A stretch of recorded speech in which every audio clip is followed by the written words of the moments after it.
tidak ada ketika yang namanya yang kemarin disampaikan bahwa berdirinya perkumpulan ulama 1926 itu yang kemudian dinamakan Nahdlatul Ulama itu adalah karena proses dari kejatuhan Turki Utsmani. Itu tidak ada.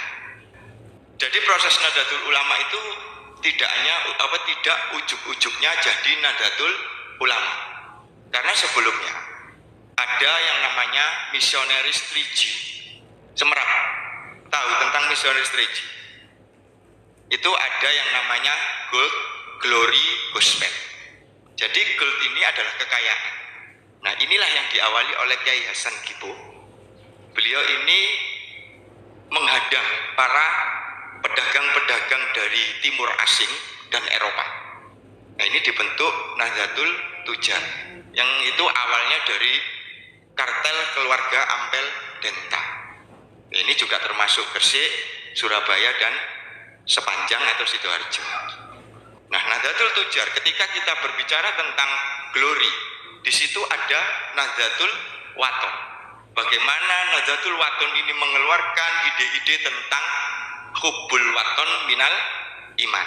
Kemudian di wilayah barat ada yang namanya Raden Muhammad Qasim yang kemudian hari ini disebut Sunan Derajat. Kemudian ada Khalifah di barat daya, barat laut yang bernama Raden Syarif Hidayatullah. Inilah struktur dakwah inilah yang kemudian dijadikan oleh Nahdlatul Ulama menyebarkan organisasi perkumpulan ulama pribumi. Pribumi terus akan saya sebut pribumi terus. Subscribe Hakim Abinada channel. Assalamualaikum warahmatullahi wabarakatuh. Yang saya hormati Muspika Kecamatan Dampit, yang saya hormati para kiai, alim ulama, juga pengurus Nahdlatul Ulama, kemudian para jamaah yang hadir di majelis di Haul Pancasila. Sebenarnya apa yang disampaikan Gus Ali ini terlalu berlebihan, gitu. Enggak, itu terlalu berlebihan. Kalau tangletan panjenengan, saya tanya bahwasanya mau tidak kalau saya bercerita tentang apa sih yang namanya Nahdlatul Ulama dan apa MBU-nya? Purun boten. Memang selama ini kalau jenengan panjenengan semuanya ini ada ketika ada acara-acara Nahdlatul Ulama itu selalu dipampang 3 foto muassis Nahdlatul Ulama. Ada Yai Hasyim Asy'ari, Yai Wahab Hasbullah dan Yai Bisri Samsuri. Seperti itu ya. Nah, memang tidak ada masalah buat saya. Tapi saya akan lebih menceritakan tentang bagaimana proses Nahdlatul Ulama itu berdiri. Bagaimana perkumpulan-perkumpulan ulama yang digagas oleh para kiai-kiai pribumi. Ini kiai-kiai pribumi loh, okay? Nah, hari ini NU ini adalah saya ibaratkan sebuah gedung atau rumah yang mewah, yang bagus dan indah. Kalau yang namanya bangunan itu yang dilihat itu adalah genteng, terus tembok, pilar dan aksesoris yang ada di dalamnya. Tapi yang menjadi kuat itu apakah pilar, apakah tembok atau genteng? Pondasi. Jadi tidak ada ketika yang namanya yang kemarin disampaikan bahwa berdirinya perkumpulan ulama 1926 itu yang kemudian dinamakan Nahdlatul Ulama itu adalah karena proses dari kejatuhan Turki Utsmani.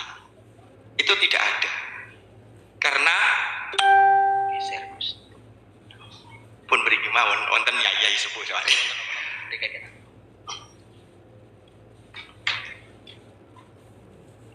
Jadi memang saya lanjutkan ya. Jadi proses Nahdlatul Ulama itu tidak ujuk-ujuknya jadi Nahdlatul Ulama. Karena sebelumnya ada yang namanya Missionaries Trilogy. Semerap tahu tentang Missionaries Trilogy? itu ada yang namanya gold, glory, gospel. Jadi gold ini adalah kekayaan. Nah, inilah yang diawali oleh Kiai Hasan Kipo.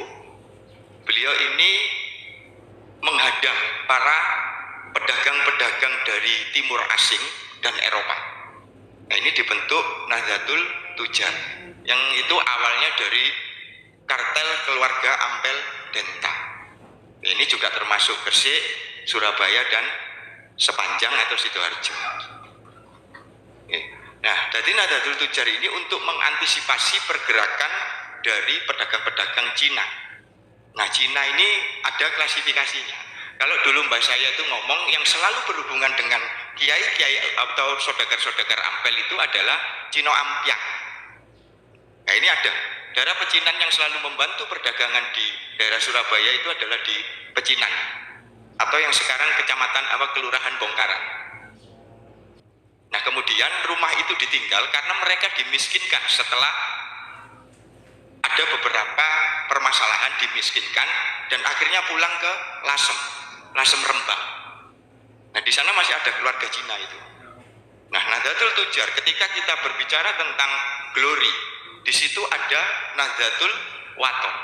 Bagaimana Nahdlatul Wathon ini mengeluarkan ide-ide tentang hubbul waton minal iman. Nah, 1914 Nahdlatul Wathon berdiri, kemudian dibentuklah sekolah yang kemudian mendapatkan legalitas hukum dari pemerintah Keminte itu 1916. Siapa yang mengawali ide itu? Kalau di Nahdlatul Ulama pasti tersebut Yai Wahab Hasbullah.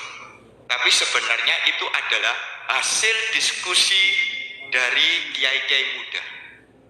Yai Wahab Hasbullah, Yai Mas Mansur yang kemudian keluar 1922, dan ada Yai Mas Ali bin Abdul Aziz. Nah, setelah menjadi sekolahan ini, siapa yang membiayai? Bukan Kiai Mas Alwi menjual bedak warung kopinya, tidak. Karena di situ ada Kiai Abdul Kahar Kawatan yang membiayai seluruh operasional dari Nahdlatul Wathon. Siapa beliau? Beliau ini adalah salah satu kiai, saudagar, dan beliau dipercaya oleh pemerintah Keminte waktu itu, pemerintah Surabaya, sebagai orang yang melakukan pemberangkatan haji. Nah, ini tidak ada yang tahu kalau beliau ini adalah saudagar besar. Sampai hari ini banyak rumah-rumah ataupun tanah dari Kiai Abdul Kahar Kawatan ini masih sengketa. Duh, betapa kayanya beliau. Nah, ini salah satu saudagar, beliau juga ulama. Beliau inilah yang menghibahkan rumahnya, mewakafkan rumahnya untuk Nahdlatul Wathon.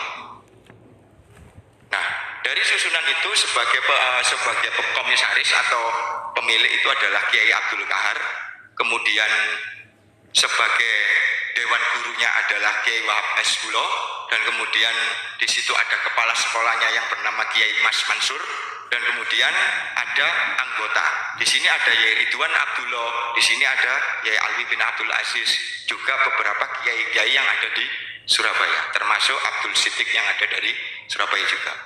Nah, ketika Nahdlatul Wathon ini berdiri, maka muncul tentang teosofi atau teologi. Semerap, teosofi ini adalah filsafat keagamaan maupun ketauhidan waktu itu. Nah, ini sudah diteliti sama dua orang. Akhirnya muncul yang namanya Snodgrass dan Van der Plas. Nah, tidak hanya itu. Di Arab atau negeri Hijaz maupun Mesir itu tumbuh teosofi keagamaan seperti duo Wahabi, anak dan bapak. Kemudian ada yang namanya Sunni dan Syiah. Nah, ini pun tidak hanya Sunni dan Syiah, ini sudah terpecah-pecah. Dan kemudian ada Ahmadiyah di Mesir dan sebagainya. Nah, ini membuat Yai Mas Mansur ini kebingungan ketika pulang. Apa yang harus saya sampaikan? Akhirnya disampaikan Yai Mas Ali dari Eropa tentang Islam pembaharuan yang dibawa oleh Snodgrass dan Van der Plas. Jenengan mungkin kalau masalah hadis maupun hafal Quran kalah dengan Snodgrass sama Van der Plas. Nah, ini sudah siap kiai-kiai. Disitulah dibentuk Tasfirul Afkar. 1914 di Ampel, kemudian 1918 di Kebontalem. Nah, jadi memang Nahdlatul Ulama ini perjalanannya sangat panjang. Taswirul Afkar ini bagaimana melakukan propaganda-propaganda yang dilakukan itu adalah ideologi-ideologi pemikiran Islam yang ahli sunnah wal jamaah. Bagaimana para kiai itu bersanadkan kepada Rasulullah, Allahumma sholli ala Muhammad, bersanadkan kepada Rasulullah, bersanadkan kepada Khulafaur Rasyidin, bersanadkan kepada 4 mazhab, dan kemudian juga bersanad kepada susuhunan atau khalifah-khalifah atau wali-wali suci yang datang ke Jawa. Kalau cerita wali ta NU ini, NU nggih, mangke. Nah, ketika sanad ini sudah jelas bahwasannya mulai dari embrio sampai Nahdlatul Ulama ini adalah sanad dari ahli sunnah wal jamaah dan rentetannya jelas. Bagaimana beliau-beliau ini, jadi pada waktu 1918 ini dibentuk tim propaganda waktu itu. Ini tidak 1916-14 itu dibentuk tim propaganda. Propaganda dalam hal pemikiran ideologi Islam yang ahli sunnah wal jamaah atau Islam kultural yang sudah diturunkan oleh para wali suci. Jadi ada 3 orang, trimusketir di sini kalau dikatakan. Kalau tidak Yai Alwi bin Abdul Aziz, bagian nulis, bagian ide, di situ ada yang pidato yang bernama Yai Mas Mansur. Ada tim propaganda yang selalu membuat jaringan networking kemana-mana beliau. Pasti kenal. Siapa yang selalu membuat jaringan untuk propaganda ini? Makanya di NU itu selalu dikenal yang namanya Yai Wahab Hasbullah. Beliau inilah yang selalu ke saudara-saudara beliau, ulama-ulama dan santri-santri teman beliau. Ini yang dilakukan oleh Yai Wahab. Makanya beliau ini tersebut. Tapi aktor behind the screen-nya itu adalah Yai Hasan Kipo. Beliau ini ketika mendirikan Taswirul Afkar, beliau mendidik ulama-ulama kiai-kiai muda, mendidik di Ampel. Dan di situ ada salah satu teman dari Syekh Nawawi Al-Bantani yang bernama Ahmad Marzuki bin Hamid bin Hasan bin Muhammad bin Abdullah Mansur. Ini bapaknya Yai Mas Mansur. Beliau inilah yang mengajari propaganda-propaganda tentang Islam kultural. Nah, kita flashback bahwa ada pertemuan antara Kiai Haji Ahmad Marzuki dengan Syekh Nawawi itu untuk membahas tentang Ihya Ulumuddin versi Jawa. Sebelum Syekh Nawawi Al-Bantani wafat 1897 Masehi. Nah, kembali ke Taswirul Afkar. Jadi taswir ini untuk mengantisipasi yang namanya Islam pembaharuan yang dibawa oleh Snok Gogron, Van der Plas. Kalau ngomong napa setunggal ini kan boten eco karena hari ini ada sebuah konflik ya. Enggak lah. Karena memang pada waktu itu sudah dibagi 3 klaster. Eropa, Timur Asing, dan pribumi. Kiai-kiai pribumi atau bumi putra. Ini ada kaum-kaum Arab yang juga berselisih. Nah, baru ini ada yang namanya Komite Hijaz 1922. Boten 1928, tidak. Komite Hijaz ini adalah kumpulan kiai-kiai atau ulama atau santri-santri jebolan dari negeri Hijaz, termasuk Yai Hasim, termasuk Yai Wahab, termasuk Yai Abdul Halim Mundiwangi yang kemarin sudah menjadi pahlawan nasional, termasuk Yai Alwi bin Abdul Aziz, ada semua. Jadi awal pertama ini tidak membahas tentang bagaimana menyelamatkan makamnya Rasulullah, belum. Di sini dibahas tentang permasalahan pondok-pondok pesantren. Bagaimana kurikulum yang diajarkan di pondok pesantren. Ini tidak jauh dari yang namanya Nahdlatul Wathon. Belajar tentang teologi, belajar tentang Nahwus Shorof, belajar tentang Jurumiyah, Alfiyah. Nah, ini yang dibahas. Apa yang dihasilkan oleh kiai-kiai bumi tinggalan dari para wali-wali. Ini sudah lama sebenarnya. Seperti Nahwu Shorof itu terkenalnya sekarang katanya Yai Maksum Ali ya, Tebu Ireng. Tapi sebenarnya Yai Maksum Ali punya guru, namanya Kiai Abdul Mansur Sono Buduran. Itu yang dipakai oleh, ini Mbah Mun yang bilang. Yai Maimun Zubair itu bilang, sorof yang dipakai hari ini di pondok-pondok tasrifan juga itu adalah sorof dan tasrifan Kiai Abdul Mansur Sono Buduran. Nah, beliau ini adalah saudara atau kakak dari kakeknya Kiai Haji Ali Mas'ud Pagerwojo. Semerap Mbak Uti, insya Allah semerap. Makamnya alhamdulillah sampun dibangun kali Gus Ali. Sanes Gus Ali niki, Gus Ali Tulangan, Yai Ali Masuri. Oke. Itu sudah diajarkan waktu itu. Jadi tidak ada yang namanya produk-produk seperti karangan kitab-kitab dari kiai apa maksudnya ulama-ulama yang ada di Hijaz. Dan ini untuk melindungi bagaimana tata cara para wali itu dulu menerapkan dakwanya. Proses dakwah islamisasi yang dilakukan oleh Sayyid Jamaluddin Husain, proses penutupan setra Pamujan yang dilakukan oleh Sayyid Maulana Bakir Al-Farisi. Kemudian dikirimlah, kemudian para ulama dikirim oleh Raden Paku Prabu Satmoto. Nah, jenengan semerap kerajaan Islam pertama di Jawa niku sinten? Pundi? Ya, pasti ngomong Demak. Lek kula mboten, saya lebih cenderung pada siapa yang bergelar Prabu Satmata. Ayo sinten? Sami nggih, sarose ulama-ulama niku kan ngeten. Pakune Jawa niku Sunan Gunung Jati, Sunan Derajat, Sunan Bonang. Kula tanglet sakniki, siapa nama Sunan Bonang? Raden Mahdum Ibrahim. Sunan Derajat, Raden Muhammad Qasim. Sunan Gunung Jati, Raden Syarif Hidayatullah. Sing namine Raden Paku sinten? Loh, kan nggih. Berarti pakune Jawa niku Sunan Giri. Beliau inilah raja pertama sebelum beliau wafat. Kemudian pejabat politiknya dialihkan ke Demak. Berarti kerajaan Islam pewaris tahta Wilwatikta Mojopahit itu adalah Giri Kedhaton. Ini cerita mboten umum soalnya. Sama dengan cerita NU yang saya ceritakan mboten umum nggih. Sampai dengan semerape Yai Wahab, Yai Hasim, Yai Bisri. Tapi saya tidak. Dari Gresik setelah itu banyak Komite Hijaz ketika 1922 membahas tentang permasalahan pondok pesantren. Yang kedua 1924 Komite Hijaz ini membahas tentang permasalahan yang ada di Hijaz. Sanes makami Rasulullah dereng. Nah, barulah ini digagas tentang bagaimana nantinya makam Rasulullah mau digusur oleh Wahabi. Barulah ini terjadi komunikasi yang dibangun oleh kiai-kiai ini dengan kerajaan Saudi.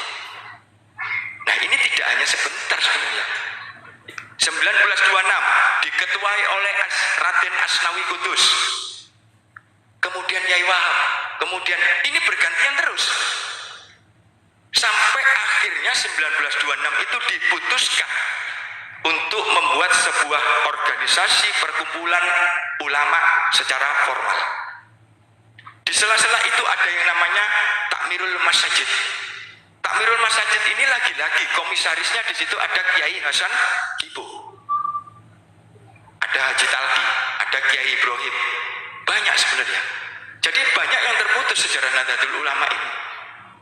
Karena memang sejarah yang ada pada keluarga, kalau ini dimunculkan, siasa tentang berdirinya Nahdlatul Tujar, Taswirul Afkar, Nahdlatul Waton, Takmirul Masajid, Komite Hijaz, ini akan diketahui pemerintah Orde Baru pada waktu itu. 1984, kenapa sampai Yai As'ad itu bilang tongkat dan tasbih? Okay. Ini munculnya di tahun itu sebenarnya. Ada catatan yang dicatat oleh Kiai Umar bin Burhan. Karena intimidasi kiai-kiai NU oleh pemerintah Orde Baru, makanya sampai Yai As'ad akhirnya masuk ke Wating Presnya Soeharto.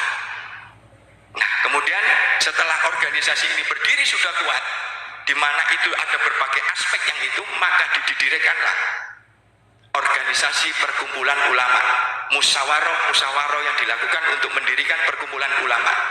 Apakah nama Nahdlatul Ulama itu langsung ada? Mboten, tidak ada. Setiap kiai seperti Yai Abdul Hamid Fakih Sidayu itu mengusulkan nama Nuhudul Ulama. Ada Yai Asnawi Kudus, ada kiai, semuanya mengusulkan nama. Dan yang terakhir adalah Yai Mas Alwi bin Abdul Aziz yang mengusulkan nama Nahdlatul Ulama. Jadi ini proses organisasi. Biar NU itu tidak dikatakan organisasi Isaro dan organisasi Bil Khair. NU adalah organisasi yang berproses, bukan masalah goib dan isaroh. Gambar pun seperti itu, ada makna filosofi yang ada di gambar itu. Tali 99 Asmaul Husna nggih. Nah, ada jagat, ada mata tali jagat yang melingkari dunia. Bahwa Nahdlatul Ulama tidak hanya di Nusantara. Bagaimana Nahdlatul Ulama ini yang akhirnya nanti menjadi pelanjut perjuangan Rasulullah dan para Khulafaur Rasyidin. Kalau hari ini NU dibilang, ngapunten kula, karena di catatan atau laporan pemerintah Batavia itu 19, ini setiap itu ada laporan. Laporan-laporan tentang organisasi pribumi. Loh, pribumi loh nggih. Sanes Timur Aceh. Ini pribumi jelas. Asosiasi Keagamaan Pribumi. Nggih. Di situ ada nama Yai Muhammad Hashim bin Asy'ari sebagai Dewan Penasehat. Di situ ada Yai Wahab bin Hasbullah sebagai pengawas. Dewan eksekutifnya ada Kiai Hasan bin Abdullah atau Kiai Hasan Kipo. Nah, selama 4 tahun baru NU itu, Nahdlatul Ulama itu mendapatkan legalitas hukum.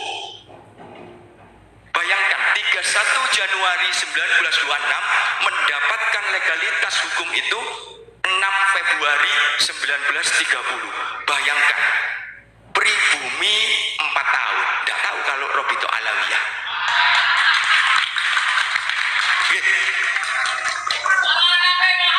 Saya akan meredam hari ini bahwa hari ini tidak akan ada yang namanya berpihak kepada salah satu paslon, tidak. Saya akan menceritakan apa sih sebenarnya yang terjadi antara Nahdlatul Ulama dan Robito Alawiyah. Nah, ini ada beberapa catatan yang ditulis di Suara Nahdlatul Ulama 13 Rabiul Asani 1347 Hijriah. Ini ada pertemuan antara Ar-Robito Alawiyah dengan Nahdlatul Ulama, di mana Robito Alawiyah ini datang ke Bubutan. Dan ini dari Robito Alawiyah itu ada diantaranya yang dipimpin oleh Habib Alwi bin Thohir Al-Hadad Bogor. Nah, kemudian beliau ditemani Syekh Abdurrahman bin Umar Jawas. Terus ini dari Betawi. Yang dari Betawi ini pasti apa? Abdurrahman bin Umar Jawas. Nah, ini ada di situ. Nah, kemudian ada Sayyid Ali bin Muhammad Al-Muhdor dari Bondowoso. Wonten Bondowoso tentu. Nah, ini yang menerima adalah 18 kiai pengurus Nahdlatul Ulama PBNU waktu itu. Di antaranya adalah Yai Alwi bin Abdul Aziz, Yai Wahab bin Hasbullah, kemudian Yai Abdul Siddiq. Dan ini sebenarnya sudah ada. Apa yang dibahas? Masalah nasab? Bukan. Kok mau nasab? Tuh saya. Mana perjuangannya mereka? Ini yang harus diungkapkan. Mana amaliyah dan ubudiyah, Mbak? Mana siasat dan strategi dakwahnya, Mbak? Kiai-kiai ataupun para wali. Pertemuan Nahdlatul Ulama September 1928 itu tidak membahas masalah nasab. Saya ingatkan. Bagaimana ini membahas tentang, ini melakukan kesepakatan atau ijab kabul. Nah, ijab kabulnya ini tentang bagaimana membangun ukhuwah Islamiyah antara Nahdlatul Ulama dengan Robito Alawiyah. Kemudian, jadi ini mengusahakan bagaimana menghilangkan kekeliruan-kekeliruan antara para ulama, baik ulama Arab maupun ulama pribumi. Inilah yang terjadi hari ini. Seharusnya Nahdlatul Ulama itu bisa menjadi penengah dan penyejuk hati kita hari ini, tidak malah memperuncing. Nah, di samping itu juga bagaimana pertemuan itu membahas tentang pendidikan Islam. Bagaimana komposisinya, saya berjuang di garis yang mana untuk Robito Alawiyah dan NU berjuang di garis yang mana. Jelas Nahdlatul Ulama berjuang pada sisi kultural, seperti hadro, solawat-solawat yang dilakukan. Niki tinggalannya Mbah Wali Lirik, kia ulama-ulama wali suci. Jadi kalau Nahdlatul Ulama itu bersanadkan Wali Songo, kalau taglet Wali Songo sing putih, ada Wali Songo, Wali Songo, tidak ada. Sayyid Maulana Malik Ibrahim itu wafat, kemudian Sunan Ampel datang. Sunan Ampel tidak, Sunan Muria tidak, masanya tidak sama dengan Sunan Ampel. Yang jelas, saya akan bercerita tentang Kanjeng Sunan Giri Raden Paku Syekh Muhammad Ainul Yakin Prabu Sat Mata. Beliau inilah yang kemudian strategi beliau ini yang dilakukan oleh Nahdlatul Ulama untuk menyebarkan virus Nahdlatul Ulama, menyebarkan organisasi yang bernama Nahdlatul Ulama.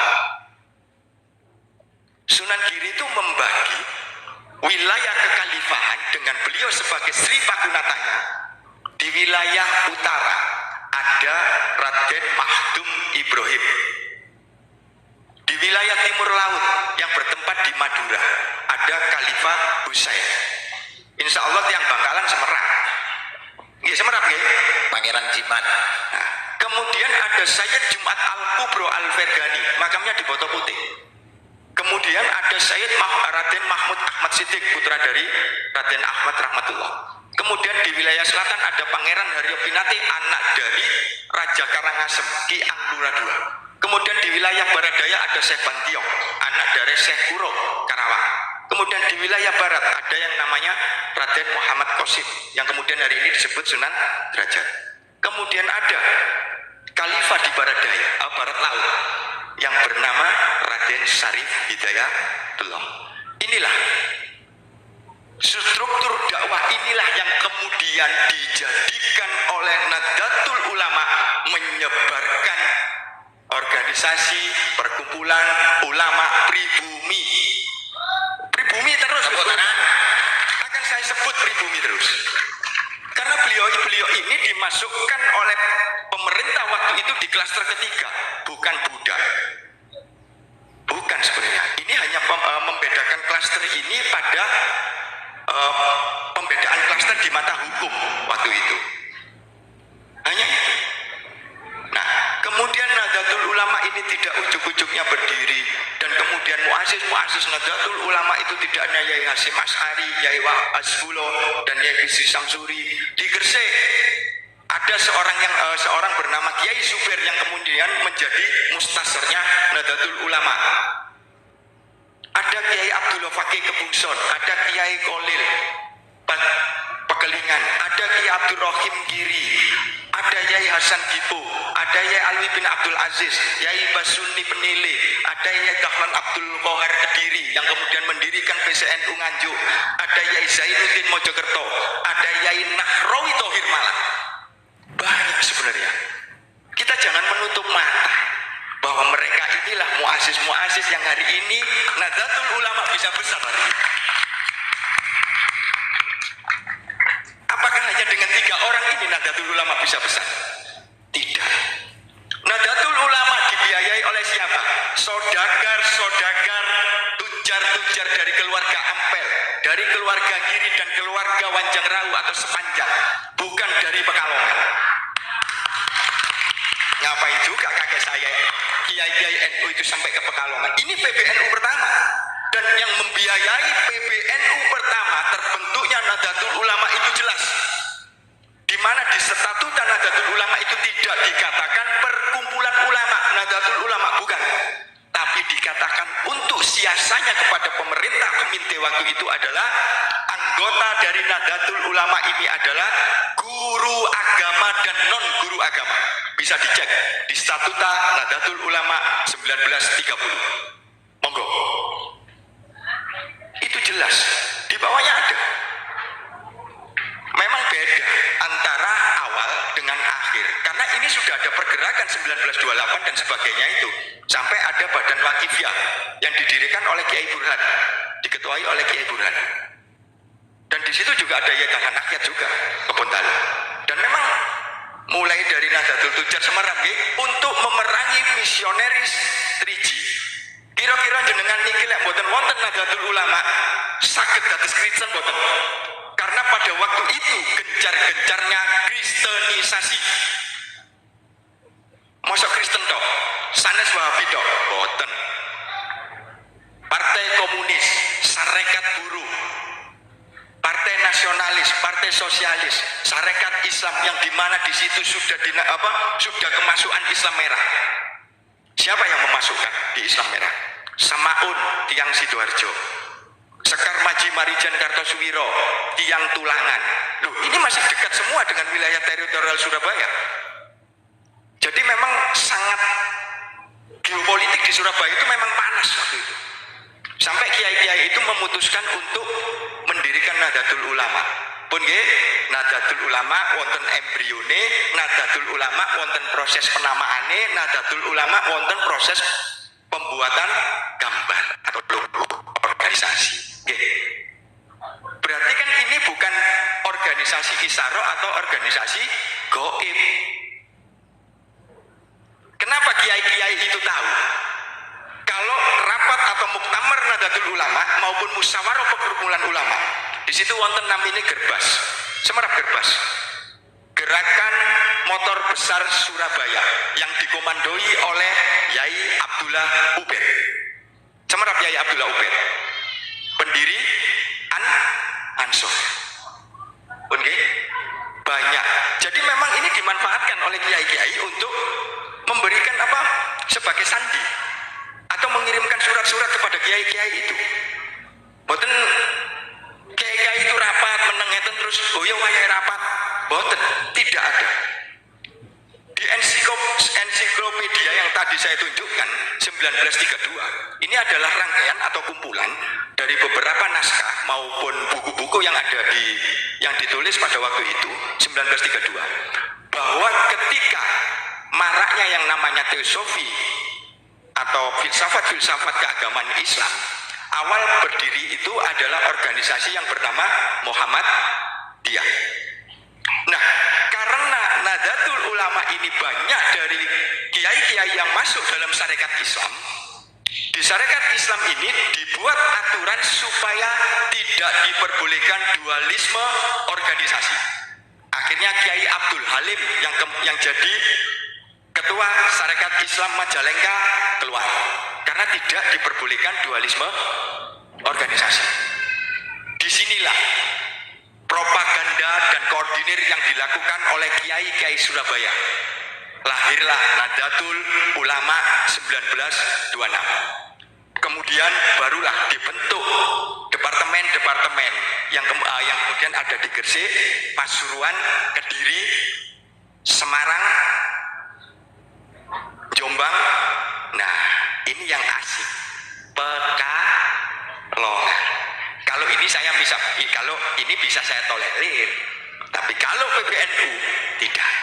Karena sejarahnya ini adalah dibiayai oleh saudagar-saudagar keturunan Raden Ali Ahmad Rahmatullah, juga keturunan dari Giri, juga keturunan dari Sepanjang. Jadi memang ada pembagian porsi di sini. Siapa sebagai tujar, siapa sebagai umaro, siapa sebagai ulama. Sami nggih, kali proses dakwanya Rasulullah nggih. Yang jadi umaro sinten? Sayyidina Umar. Yang jadi saudagar sinten? Sayyidina Utsman. Yang jadi ulama Sayyidina Ali. Nggih. Hari ini Nahdlatul Ulama kehilangan sosok seorang Kiai Hasan Dipo yang berani bertaruh secara harta, baik itu secara nyawa, pemikiran dan sebagainya. Hari ini kita kehilangan beliau.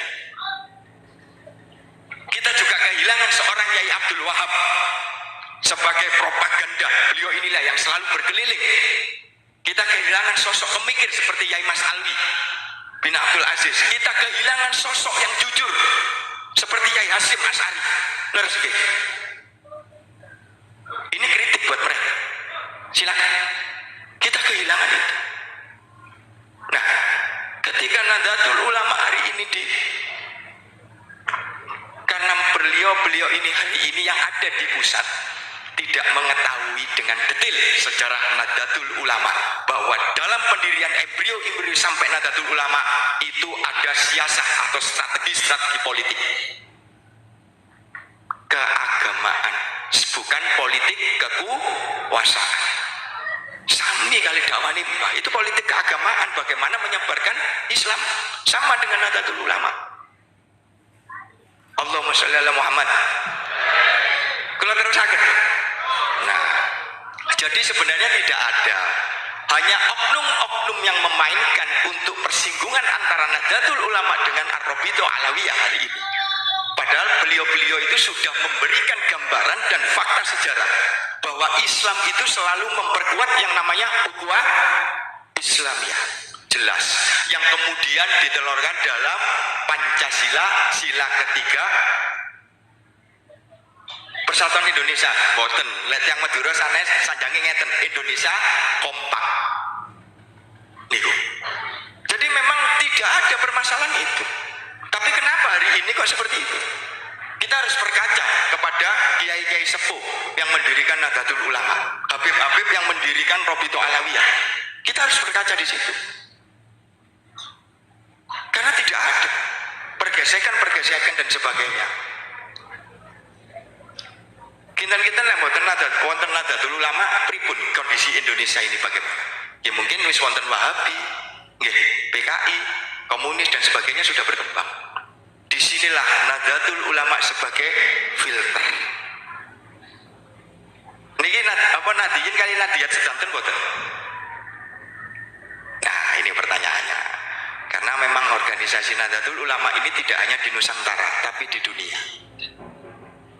Ini adalah simbol bola dunia yang ada dalam gambar Nahdlatul Ulama. Nahdlatul Ulama itu adalah tali jagatnya, dan di situ ada tali itu yang melingkari itu adalah 9 Asmaul Husna. Itu ada artinya. Nahdlatul Ulama pun ada artinya. Secara fikihnya bagaimana, secara sorofnya bagaimana, itu banyak.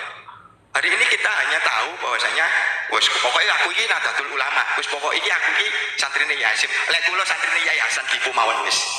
Nggih. Biarpun Yai Hasan Dipo tidak disebut Yai min khairil ulama, meskipun Yai Hasan Dipo yang kemarin katanya tidak bisa ngaji, biarkan. Tapi saya tanya, apa yang bilang beliau bukan ulama atau kiai ataupun beliau tidak bisa ngaji? Apakah perjuangan kalian sudah bisa seperti Kiai Hasan Dipo? Sak pucuke kuku lho mboten wonten jenengan. Mau apa maneh kulo? Nggih, tidak ada itu. Banyak sejarah-sejarah Nahdlatul Ulama itu versi perspektif banyak sebenarnya. Tapi ayo monggo digali sejarah Nahdlatul Ulama ini dari berbagai perspektif. Engko ndang digawe proyek. Nggih. Nah, ini yang salah hari ini. Nah, jadi memang Nahdlatul Ulama, saya tegaskan ya, Nahdlatul Ulama itu bukan organisasi isaro atau bil ghaib. Nahdlatul Ulama itu adalah organisasi yang berproses. Nahdlatul Ulama punya arsip-arsip dokumen yang lengkap. Dan pundi sanes teng PBNU di keluarga Kiai Umar bin Burhan di Gresik. Kalaupun siapa yang mau menggali tentang PCNU Malang, PCNU dan PCNU Karawang dan sebagainya, kalau PWNU Jawa Barat kemarin sudah telepon menggagas tentang Ahli Sunnah wal Jamaah atau Aswaja, sudah telepon kemarin. Adanya di Gresik, mboten ten pundi-pundi. Ini sejarah Nahdlatul Ulama tersimpan rapi. Jenengan kedah yakin Quran mawon dibukuno apa maneh sejarahnya Nahdlatul Ulama.